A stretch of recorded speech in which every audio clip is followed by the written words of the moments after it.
তৃণমূল দল যে গোষ্ঠীদ্বন্দ্বে জর্জরিত এটা সকলেই জানেন, কিন্তু এইভাবে গোষ্ঠীদ্বন্দ্ব যে প্রকাশ্যে বেরিয়ে পড়বে তা হয়তো কল্পনা করেননি অনেকেই। আজ শোভাবাজারে একটি ভয়ঙ্কর ঘটনার চিত্র সামনে আসে, যেখানে তৃণমূলের এক যুব নেতাকে প্রকাশ্যেই চড় মারেন তৃণমূল কাউন্সিলর। যে ঘটনাকে কেন্দ্র করে রীতিমতো অস্বস্তিতে পড়তে হয়েছে রাজ্য শাসক দল তৃণমূলকে। সূত্রের খবর, ইতিমধ্যে তৃণমূলের গোষ্ঠীদ্বন্দ্বের একটি ভয়ঙ্কর ভিডিও সামনে এসেছে। সেই ভিডিওতেই দেখা যাচ্ছে তৃণমূলের 18 নম্বর ওয়ার্ডের কাউন্সিলর প্রকাশ্যেই চড় মারছেন তৃণমূলের যুব নেতাকে। স্বাভাবিকভাবেই কেন হঠাৎ করে কাউন্সিলর এই কাজ করলেন তা নিয়ে বিভিন্ন মহলে প্রশ্ন উঠতে শুরু করেছে। বিজেপি বলছে হয়তো কে কত বড় সমাজ বিরোধী হবে তা নিয়েই তৃণমূলের মধ্যে এই দ্বন্দ্ব চলছে। তৃণমূল থাকবে আর গোষ্ঠীদ্বন্দ্ব থাকবে না, এটা তো ভাবাই যায় না। যদিও এই ঘটনা নিয়ে তৃণমূলের তরফ থেকে কোনো ধরনের প্রতিক্রিয়া মেলেনি।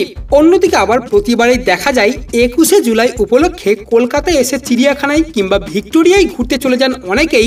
এমনকি 21শে জুলাইয়ের মঞ্চে অতীতে পাগলু ড্যান্সও হয়েছে। তবে এবার আর তেমনটি হবে না এমনটাই মনে করা হচ্ছে, কারণ রাজনৈতিক মহলের মতে নানান ক্ষেত্রে আরো কড়া হয়ে উঠেছেন তৃণমূল নেত্রী।